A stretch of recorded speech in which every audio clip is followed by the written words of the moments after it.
내 채널의 시청자를 환영합니다. 이것이 오늘 뉴스의 주요 내용입니다. 1. 인도의 땅 구세주 한국.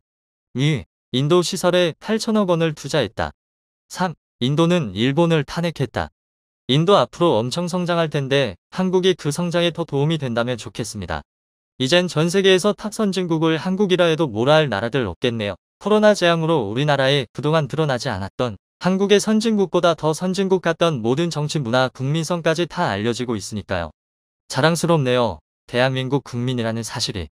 인구 밀도만큼 잠재력이 높은 인도. 앞으로도 좋은 관계로 발전하고 싶다. 72억 6,383만 8,600명. 지구에 살고 있는 인구수죠. 이 중에 1위는 세계 인구의 18.82%를 담당하고 있는 중국 13억 6,700만 명. 2위가 인도 12억 6천만 명입니다. 전 세계 인구의 무려 17.35%를 담당하고 있죠. 자, 그런데 인도의 인구수는 중국과 비슷한 수준인데 땅덩어리는 중국의 13밖에 되지 않습니다. 이렇게 인구 밀도까지 높은 인도의 위생관리 상황은 그리 좋지 못합니다. 현재 인도 집권당인 인도 국민당의 수만 하리프리아 의원은 소외 대변은 많은 이점이 있다. 나는 소외 대변이 이번 사태를 해결할 수 있다고 생각한다. 소외 소변도 유용할 수 있다. 전했습니다. 인도인들이 소를 신성시 여기다 보니 소에서 나오는 소변이 자신들을 지켜줄 것이라 믿고 있는 것으로 풀이되고 있습니다. 인도 한 협회의 샤일랜드라 삭세나 박사는 소의 소변에 관한 의학적 근거는 없다며 오히려 역효과를 낼 수 있다 경고하였습니다. 인도 뭄바이에 거주하는 앙킷 굽타가 지역 병원 내부를 공개한 사진도 화제가 되고 있죠.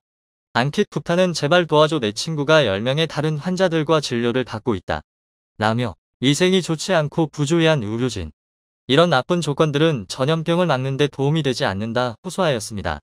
이렇게 열악한 치료시설 때문에 격리병동에서 탈출하는 환자들도 생겨나고 있는데요. 최근 뭄바이에 있는 병원에서 증상을 보여 격리되었던 환자 11명이 진료를 받다가 도망가 인도 당국이 이들을 추적하는 데 비상이 걸렸습니다. 이렇게 인도의 공중보건 문제가 심각한 것은 놀라운 일도 아닙니다.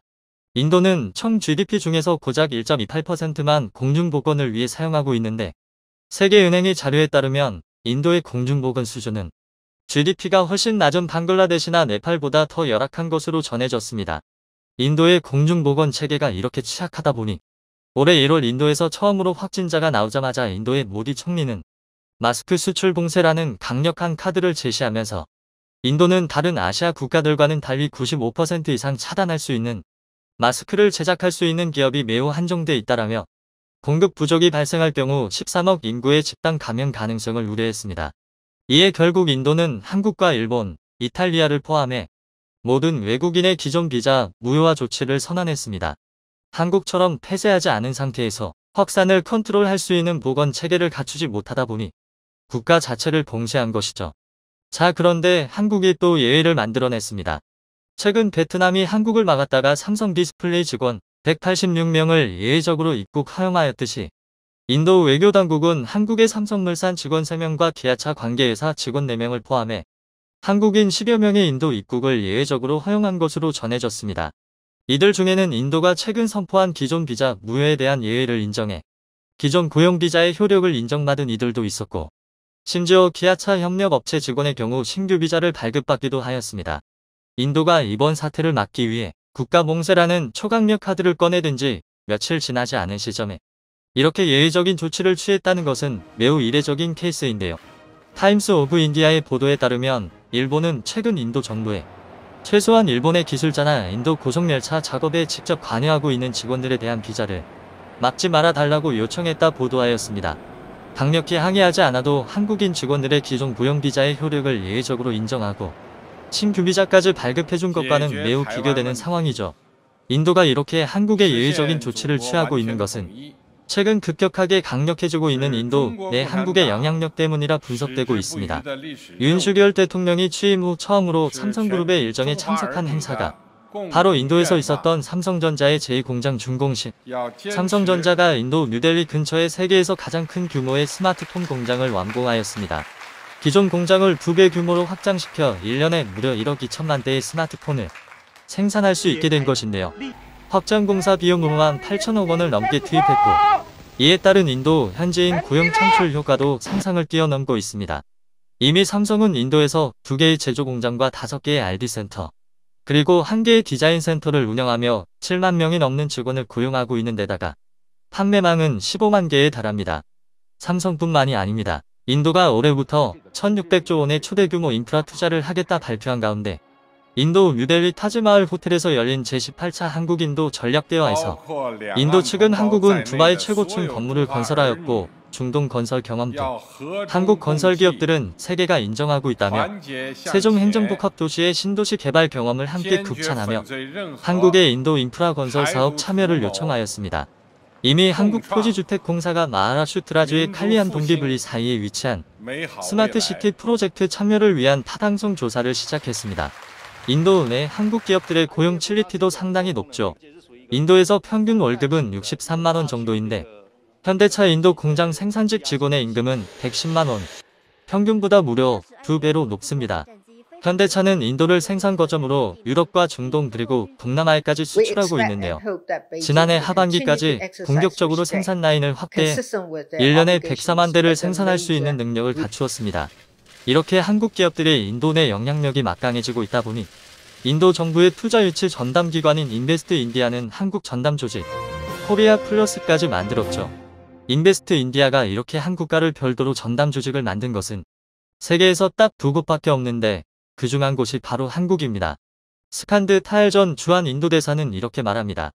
평범한 인도의 가정에서는 스마트폰, 차, 가전제품 등 한국 기업들이 만든 제품을 최소한 2가지 이상은 사용하고 있다.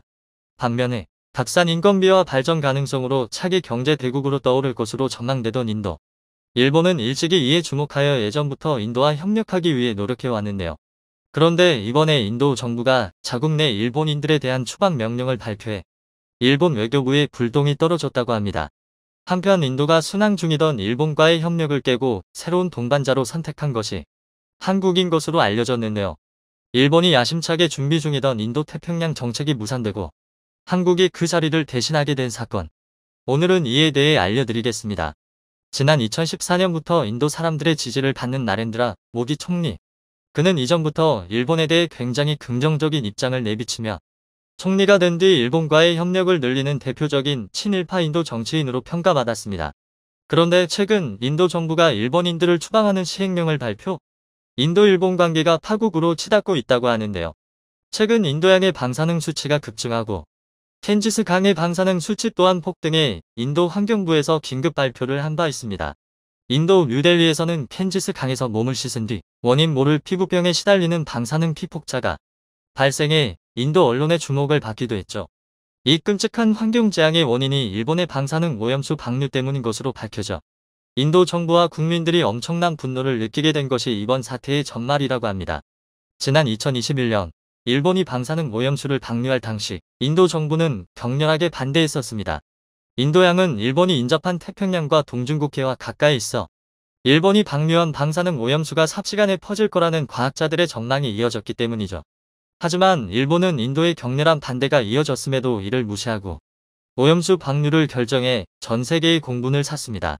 이에 모디 총리는 일본은 지금 제정신이 아니다 라는 말을 하며 일본의 폭거를 도저히 이해할 수가 없다는 반응을 내비쳤다는 후문입니다.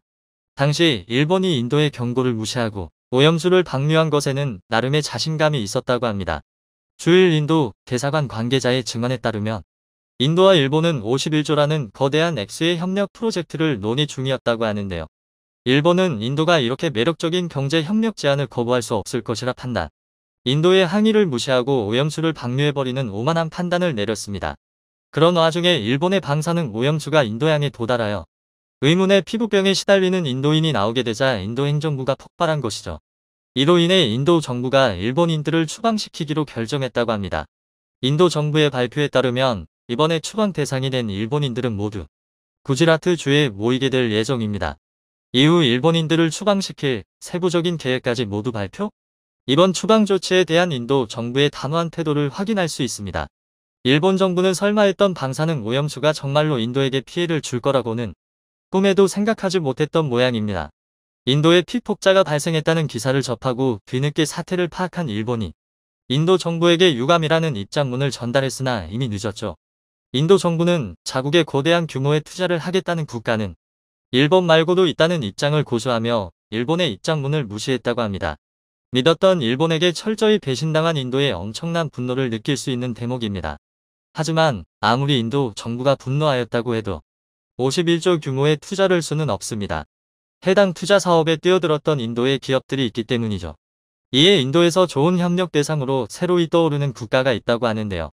바로 한국입니다. 한국이 전부터 정성을 다해 진행한 신남당 정책은 동남아시아에서 확실한 성과를 내보이며 동남아 경제 성장을 이끌었습니다. 인도 또한 지금까지 한국이 안겨준 이웃나라의 막대한 경제 성장에 주목하고 있었다는 후문입니다.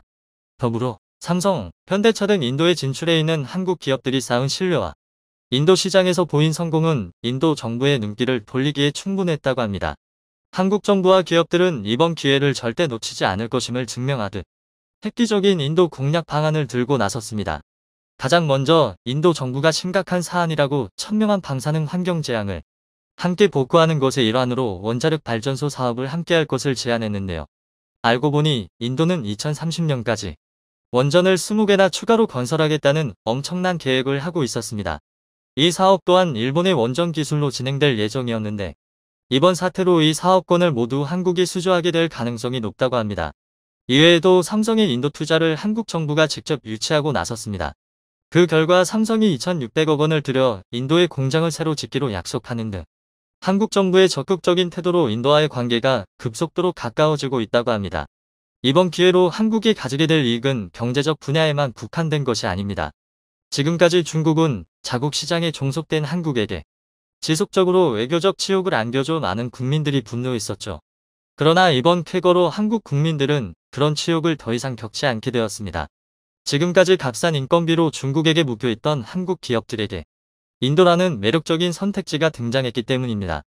이에 삼성, LG 등 대한민국을 대표하는 기업들이 중국의 압박에서 벗어나 인도로 공장을 옮길 계획을 마련하는 중이죠. 또한 지금까지 일본의 반대로 미루어졌던 쿼드 가입이 급물살을 탈 것으로 전망됩니다. 인도는 일본과의 협력관계를 의식해 한국의 쿼드 가입에 대해 애매한 태도를 보여왔는데요. 이제 일본과 결별하고 한국을 파트너로서 대우하기 시작한 인도가 한국의 쿼드 가입을 반대하고 나설 이유가 없게 된 것이죠. 인도와 분쟁 중인 중국은 한국이 인도와의 협력을 강화하자 전전긍긍하는 모습입니다. 지금까지는 일본이 한국과 인도 사이를 이간질에 안심할 수 있었지만 이번 사건으로 한국-인도 관계가 진전되자 공포에 시달릴 수밖에 없게 된 것이죠. 잘못된 판단은 많은 일들을 어긋나게 만듭니다. 일본의 판단은 그들에게 안길 엄청난 이익들을 사라지게 만들었죠. 그로 인해 인도의 새로운 파트너로 급부상하게 된 한국. 앞으로도 한국-인도 관계가 어긋나는 일 없이 끝없는 상생과 조화만이 함께하길 바랍니다. 시청해주셔서 감사합니다. 유익하셨다면 구독과 좋아요 부탁드립니다.